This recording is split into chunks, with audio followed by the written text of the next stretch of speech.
नारायण ने सती की देह को इसलिए काटा था ताकि वो महादेव को विलाप से बाहर ला सके।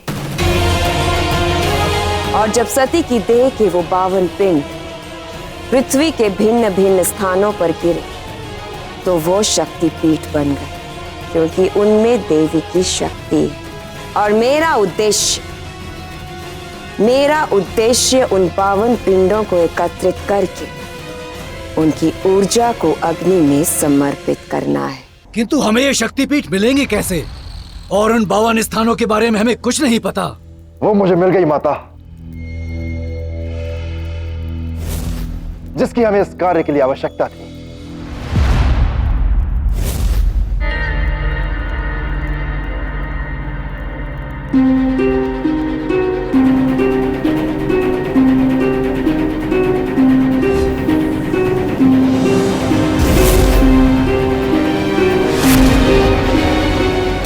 सीधी बात करते, तुम भूदेवी हो, इसलिए पृथ्वी पर होने वाली सभी घटनाओं की जानकारी तुम्हें है।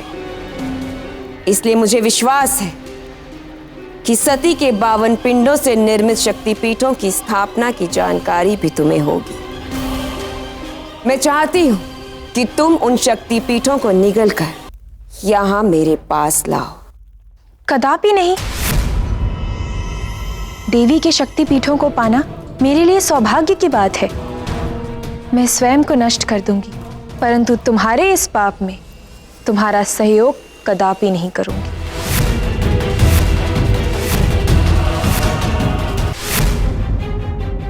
नेत्र खोलिए महादेव, आपको शक्तिपीठों की रक्षा के लिए जागना होगा।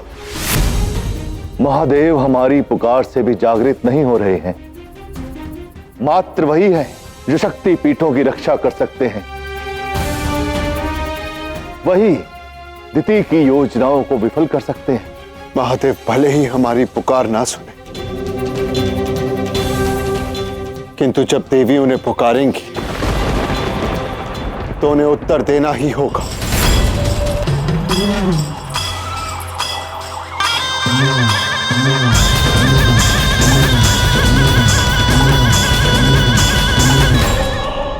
देवी, आपके इस शक्तिपीठ के साथ अन्य सभी शक्तिपीठों को मैं दीति से सुरक्षित करूंगी।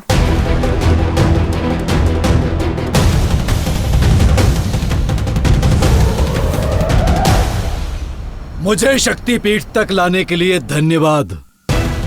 अब मैं ये शक्तिपीठ माता के पास लेकर जाऊंगा, जिससे कि वो अन्य शक्तिपीठ भी ढूंढ लेंगी।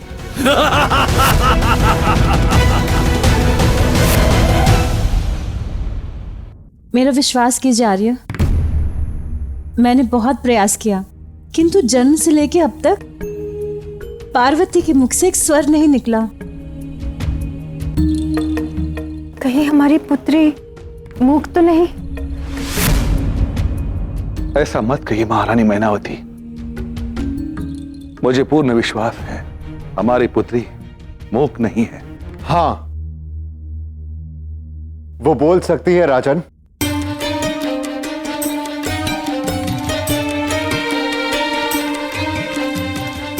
आप तो वही है ना जिन्होंने मेरी पुत्री का नामकरण किया।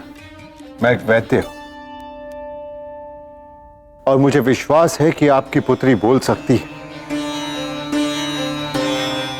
उसके मुख से उचित स्वर सुनने के लिए इसके मुख से आपको उपयुक्त शब्द बुलवाने का प्रयत्न करना चाहिए। कौन सा शब्द? शिव।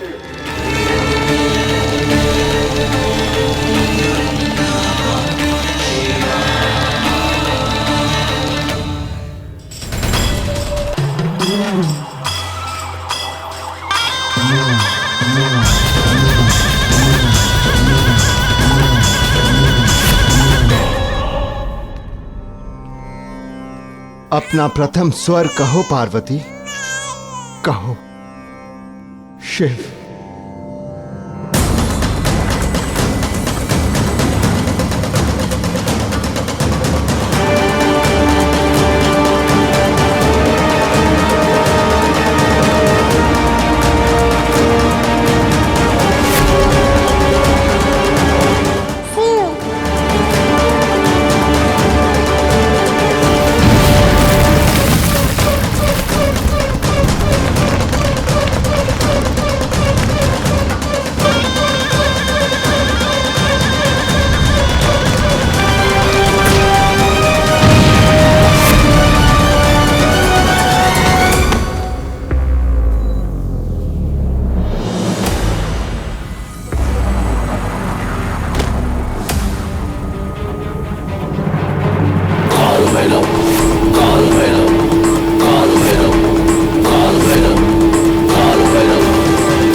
ऐसा प्रतीत हो रहा है मानो हमारी पार्वती किसी को आशीर्वाद दे रही हो।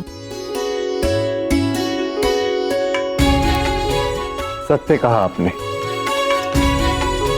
प्रतीत तो ऐसा ही हो रहा है। अब जब पार्वती ने अपने मुख से शिव कह ही दिया तो सब मंगलमय होगा। कौन हो तुम? काल हूं मैं तुम्हारा।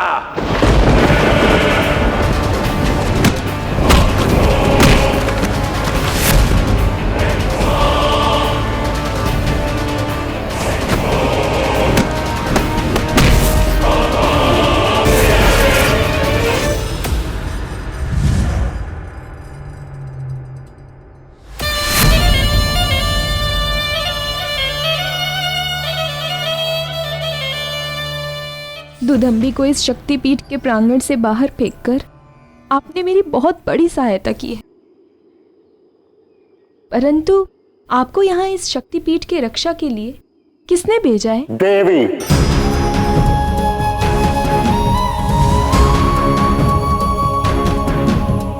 विश्वाधारं गगन सदृशं। जैसे ही देवी ने शिव को पुकारा तो उन्होंने शक्तिपीठ की रक्षा हेतु अपना एक अंश भेज दिया। ये काल भैरव है, महाकाल शिव के भयंकर वो अंश जिनका जन्म विशेषता शक्तिपीठों की सुरक्षा के उद्देश्य से हुआ है। जब देवी ने मुझे अपने सुदर्शन चक्र से सती के मृतदेह को काटने का आदेश दिया, तब उनकी देह 52 अंश में बट गई। वो एक एक पिंड देव भाषा का एक एक अक्षर बन गया। और जैसे आज इस शक्तिपीठ की रक्षा के लिए काल भैरव प्रकट हुए, वैसे अन्य सभी शक्तिपीठों की रक्षा हेतु उनके अपने काल भैरव रहेंगे।